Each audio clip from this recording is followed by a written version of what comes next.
is reduction. Depreciation. Now you are aware that fixed assets are the assets which are used in business for more than 1 year. Fixed assets like land, building, machinery, these are the fixed assets. Example, accounting year. Fixed assets referred to as depreciable assets tend to reduce their value once they are put to use. इसका मतलब है कि हमारी सभी जो fixed assets होती हैं वो डेप्रिकेबल एसेट्स भी कहलाती हैं, क्योंकि उन पे धीरे धीरे क्या है, एक वैल्यू है जो रिडक्शन होती रहती है, घटती रहती है, और इसी रिडक्शन वैल्यू की वजह से हम उसको डिप्रिसिएशन कहते हैं.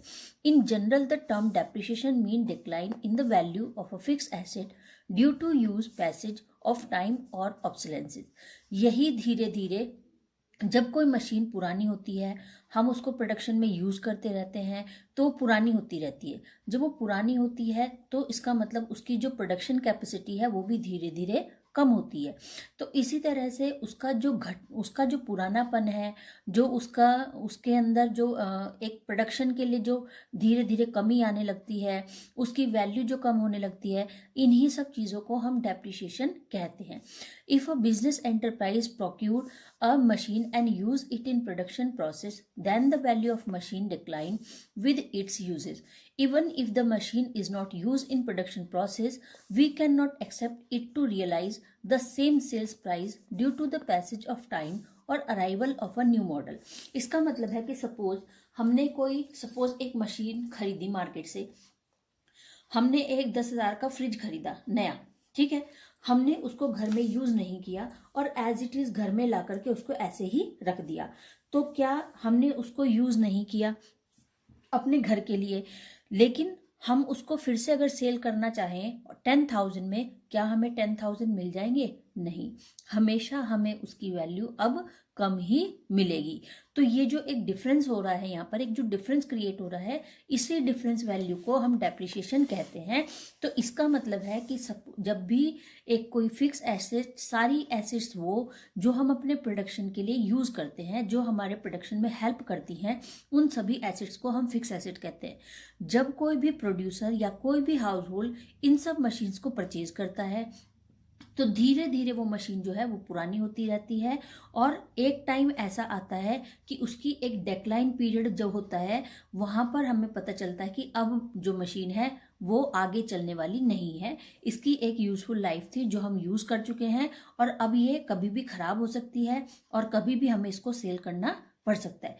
तो उस मशीन के प्राइस में जो रिडक्शन हुआ, जो वहां पर माइनस हो रही है वैल्यू, उसी को हम डेप्रिसिएशन कहते हैं. ठीक है, तो depreciation in simple word, depreciation is a gradual reduction in the value of fixed asset. ठीक है, इसके साथ एक और डेप्रिसिएशन हम यूज कर सकते हैं डेप्रिसिएशन की, a reduction in the value of an asset over time due to particular wear and tear. कि जो चीजें हमें पता है कि चाहे हम कितनी भी महंगी कोई एसेट खरीदे, कितनी भी महंगी कोई सामान खरीदे, लेकिन हमें पता है कि हमेशा वो धीरे धीरे पुराना होगा और एक टाइम ऐसा आएगा कि हमें वो कोई भी वैल्यू नहीं दे पाएगा. For example, a machine is purchase for ₹1 lakh. On April 1st, 2017, the useful life of the machine is estimated to be 10 years. यहाँ पर सपोज मैंने 1 लाख रुपए की एक मशीन खरीदी 1 अप्रैल 2017 को. The useful life of the machine is estimated to be 10 years. अब जो मशीन हमने खरीदी है वो हमें यूजफुल लाइफ तक, जो हमें एक लाइफ दे रही है काम करने के लिए, वो है 10 years. It implies that the machine can be used in the production process for next 10 years. तो इसका मतलब है कि आने वाले 10 साल तक वो मशीन हमारे लिए प्रोडक्शन का काम करेगी. You know that by its very nature 1 lakh is a capital expenditure. हमने यहाँ पर जो मशीन खरीदी, मशीन को खरीदने के लिए 1 लाख जो खर्च किया वो हमारा कैपिटल एक्सपेंडिचर था, क्योंकि उससे हमें प्रोडक्शन करना था. The year 2017-18, how ever when income statement of profit and loss is prepare, the entire amount of ₹1 lakh can not be charge against the revenue for the year 2017-18। Statement of profit and loss का मतलब होता है कि हमें पता है कि हमने 1 लाख रुपए की मशीन खरीदी। 1 लाख रुपए की मशीन हमारे लिए 10 साल तक प्रोडक्शन करेगी और उस प्रोडक्शन में हमें क्या होगा, बहुत सारी जो इनकम है वो हमें रिसीव होगी, रेवेन्यू मिलेंगे, प्रॉफिट मिलेगा। तो इसके बाद जब 10 साल के बाद वो मशीन पुरानी हो जाएगी तो हमने 10 साल में उसको कितना यूज किया, कितना प्रोडक्शन किया, कितना रेवेन्यू किया, इसके लिए तो हम एवरी ईयर कैलकुलेट करेंगे प्रॉफिट लॉस। तो वो जो डेप्रिसिएशन की वैल्यू है उसको हम एक अलग अकाउंट में ट्रांसफर करते हैं, statement of profit and loss. कि जो डेप्रिसिएशन की वैल्यू है उसको हम कहते हैं कि ये डेप्रिसिएशन की वैल्यू से ना ही हमें कोई प्रॉफिट हो रहा है और ना ही हमें कोई लॉस हो रहा है, क्योंकि ये एक नेचर है और एक प्रोसेस है कि जो हर एक एसेट पे अप्लाई होगी। तो हर एक एसेट पे ये अप्लाई होगा कि धीरे धीरे मशीन पुरानी होगी और किस रेट से वो पुरानी होगी, कितना माइनस वहां पे होगा, उन सबको अभी हम आगे डिस्कस करेंगे। लेकिन जो उसका रिडक्शन है, जो पर्टिकुलर रिडक्शन हो रही है मशीन या कोई भी ऐसी एसेट, उस जो रिडक्शन वैल्यू है उसको हम डेप्रिसिएशन कहते हैं। ठीक है, इस तरह से डेप्रिसिएशन के बाद डेप्रिसिएशन को कैलकुलेट करने के 2 मेथड हैं। First straight line method, second is return down value method. Straight line method का मतलब है कि जहां पर हम मशीन की वैल्यू में जो भी कैलकुलेशन करेंगे वो स्ट्रेट लाइन मेथड से होगा और एवरी ईयर हमारी डेप्रिसिएशन अमाउंट जो है वो फिक्स होगी। रिटर्न डाउन वैल्यू मेथड में ये जो डेप्रिसिएशन अमाउंट है ये हमेशा हर साल क्या होती रहेगी, चेंज होती रहेगी। तो जब चेंज होती रहेगी तो उसको हम कहेंगे रिटर्न डाउन वैल्यू मेथड। तो चलिए एक क्वेश्चन देखते हैं कि कैसे होता है depreciation. So depreciation is a gradual reduction in the value of asset। कि एक ग्रेजुअल वैल्यू का रिडक्शन होना किसी भी फिक्स एसेट में डेप्रिसिएशन कहलाता है। डेप्रिसिएशन को कैलकुलेट करने के लिए हमारे पास 2 मेथड हैं, जिसमें हम सबसे पहले the selection of an appropriate method depend upon the following. कि हमारे पास method of calculating depreciation amount, कि डेप्रिसिएशन को कैलकुलेट करने के लिए 2 मेथड है जो हमारी एनसीईआरटी बुक में है। वैसे तो बहुत सारे मेथड होते हैं लेकिन हमें सिर्फ एनसीईआरटी में 2 मेथड ही यहाँ पर फॉलो करने हैं। First method is straight line method, second is return down value method. तो चलिए एक बार पढ़ते हैं straight line method. It is also called fix installment method. Straight line method के यहाँ पर हमें बहुत सारे अलग अलग नाम जो है वो मिलेंगे और जिनसे हम कंफ्यूजन क्रिएट होगी। तो लेकिन यहाँ पर ध्यान रखना है, fix installment method, original cost method, straight line method, तो ये सब नाम जो है वो स्ट्रेट लाइन मेथड के लिए ही यूज होंगे। It is also called fixed installment method because the amount of depreciation remain constant from year to year over the useful life of the asset। कि डेप्रिसिएशन मेथड में एक fix instalment होगी जो हमें follow करनी होगी और जितने साल तक भी मशीन की यूजफुल लाइफ हमारे पास गिवन होगी। According to this method, a fixed and an equal amount is charged as depreciation every accounting period during the lifetime of an asset। During the life time की जितने भी year यहाँ पर given होंगे हमें question में useful life के लिए, उतने साल तक एक फिक्स रेट से डेप्रिसिएशन अमाउंट चार्ज होती रहेगी और वो रिडक्शन होती रहेगी और लास्ट मोमेंट पे हमें पता चलेगा कि या तो हमारे पास मशीन की वैल्यू कुछ रिमेन है या फिर कुछ भी रिमेन नहीं हुई। The amount annually charge as depreciation is such that it reduction the original cost of asset its scrap value. अब यहाँ पर स्क्रैप वैल्यू की सपोज हमने एक फ्रिज खरीदा, फ्रिज को खरीदने के साथ साथ हमें 10 साल की वहां पर उसका यूजफुल लाइफ मिला, तो 10 साल तक हमारा फ्रिज जो है वो यूज करते रहेंगे। इसके बाद भी अगर after 10 year I want to sell this fridge और मैं उस जो फ्रिज है उसको सेल करना चाहूँ, तो क्या भी वो मुझे कुछ सेल करते टाइम पर मुझे कुछ अमाउंट रिसीव होगी? तो हाँ, उसी वैल्यू को हम स्क्रैप वैल्यू कहते हैं। स्क्रैप वैल्यू, सेल्वेज वैल्यू या आफ्टर पीरियड एस्टिमेशन वैल्यू, तो ये सब भी नाम यहाँ पर स्क्रैप वैल्यू। कि 10,000 का अगर एक फ्रिज खरीदा 10 ईयर की यूजफुल लाइफ है, तो इसका मतलब आफ्टर 10 ईयर्स भी क्या उस फ्रिज की कोई अमाउंट यहाँ पर रिमेन होगी, और उसको अगर मैं फिर से रीसेल करना चाहूँ किसी को, तो क्या कुछ ऐसी अमाउंट मुझे रिसीव हो सकती है। तो उसी वैल्यू को कैलकुलेट करने के लिए we are calculate the scrap value, तो स्क्रैप वैल्यू को हम यूज करते हैं। This method is also known as fix percentage on original cost method because same percentage of the original cost, in fact deprecable cost, is written off as depreciation from year to year. The depreciation amount to be provided under this method is computed by using the following formula. तो depreciation की amount को calculate करने के लिए सबसे पहले formula हम follow करेंगे। Depreciation is equals to cost of asset, total cost of asset minus estimated net residential value, scrap value, salvage value, ये सब भी इसी के नाम है, upon estimated useful life of the asset.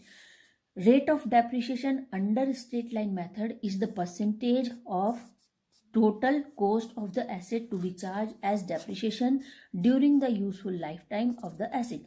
अब हमने कितने परसेंट का जो है रेट चार्ज किया है डेप्रिशिएशन कैलकुलेट करने के लिए, उसको कैलकुलेट करने के लिए फॉर्मूला यूज होगा rate of depreciation is equals to annual depreciation amount upon acquisition cost into 100. So question है यहाँ पर the original cost of the asset is ₹2,50,000. हमारे पास एक एसेट है जिसकी वैल्यू 2,50,000 थी. Useful life of the asset is 10 year, कि हमने जो मशीन खरीदी 2.5 लाख रुपए की, उसकी यूजफुल लाइफ 10 साल है, कि 10 साल तक वो हमारे लिए काम करेगी. And net residual value is estimated ₹50,000. और आफ्टर 10 ईयर्स इस 2.5 लाख रुपए की मशीन की जो रिमेनिंग वैल्यू होगी या स्क्रैप वैल्यू होगी, सैल्वेज वैल्यू होगी, वो 50,000 की रिमेन रहेगी. Now the amount of depreciation to be charge every year will be computed as given below. तो अब हमें यहाँ पर एक डेप्रिशिएशन कैलकुलेट करना है कि 50,000 की लास्ट 10 ईयर पे अमाउंट रिमेन होगी, और वहां तक के लिए आपको कैलकुलेशन करनी है. तो यहाँ पर एनुअल डेप्रिशिएशन अमाउंट, सबसे पहले हमें एनुअल डेप्रिशिएशन अमाउंट को कैलकुलेट करना है. तो एक्विजिशन या total cost of asset minus scrap value, salvage value, estimated net residential value upon useful life या estimated life of asset. 2.5 lakh रुपए की मशीन है, 50,000 रुपए हमें 10 साल के बाद भी यहाँ पर रिमेन हो जाएंगे अपॉन 10. कितना आया? 20,000 रुपए.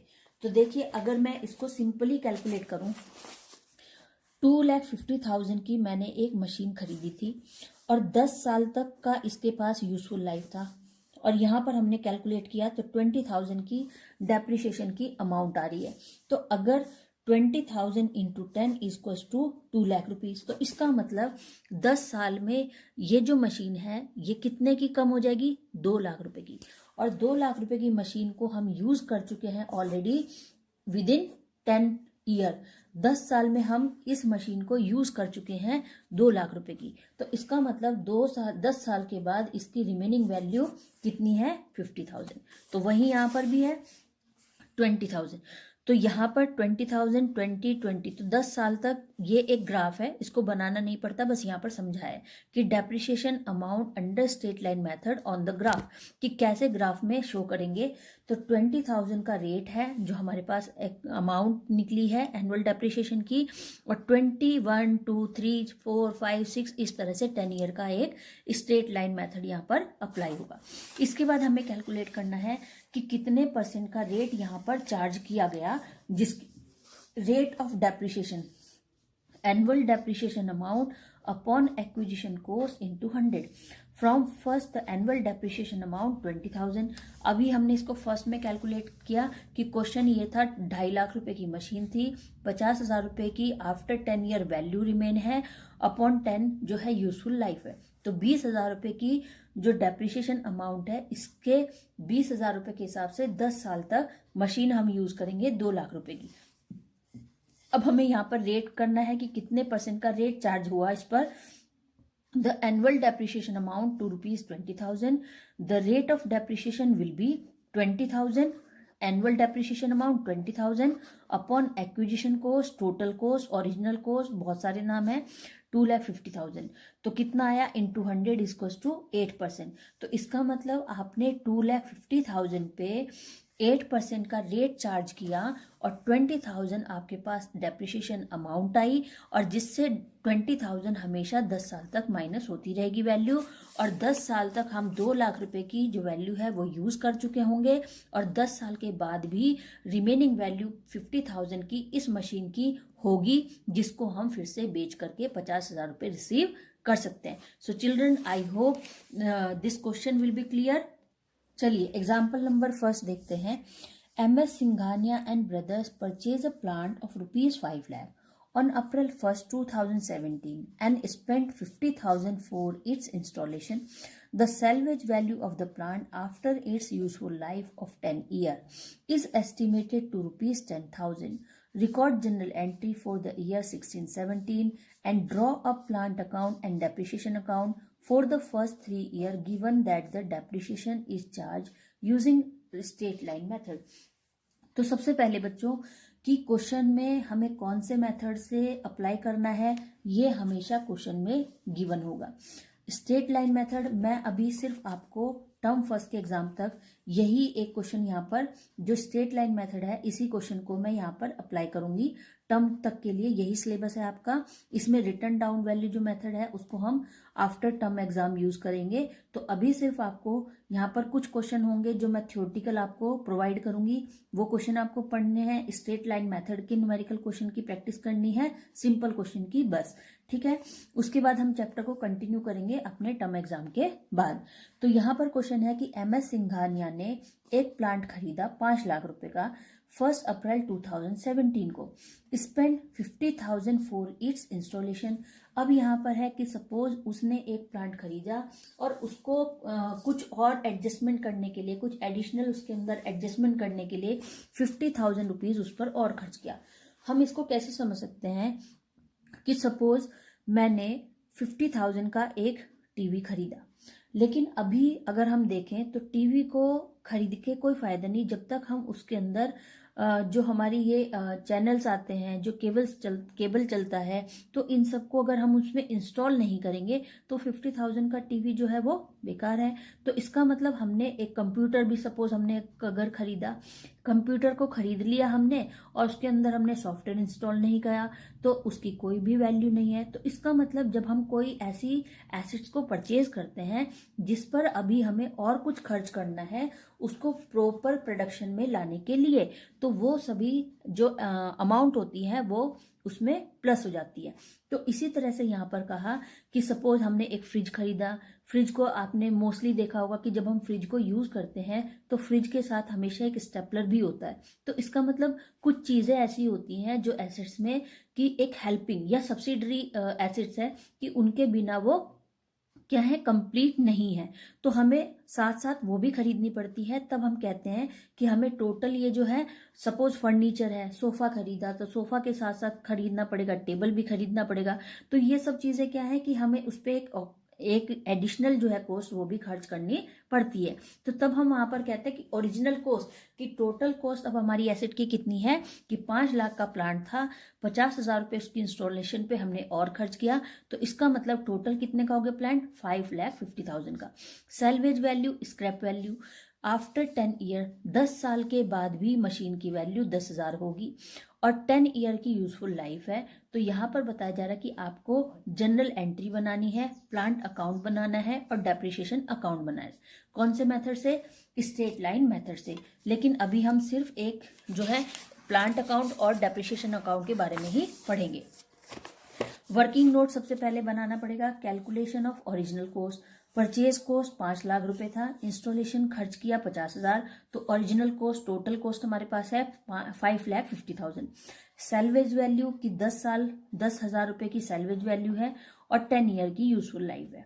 Depreciation amount, total value asset minus salvage value upon year, कितना आया 54,000 पर एनम। इसका मतलब 54,000, देखिए अब यहाँ पर कितना 5,50,000 की हमारी मशीन थी, 54,000 के हिसाब से एवरी ईयर ये रिडक्शन होगी, मतलब घटेगी और 10 साल तक अगर ये घटेगी तो 5,40,000 रुपए की मशीन हम 10 ईयर में यूज कर चुके होंगे।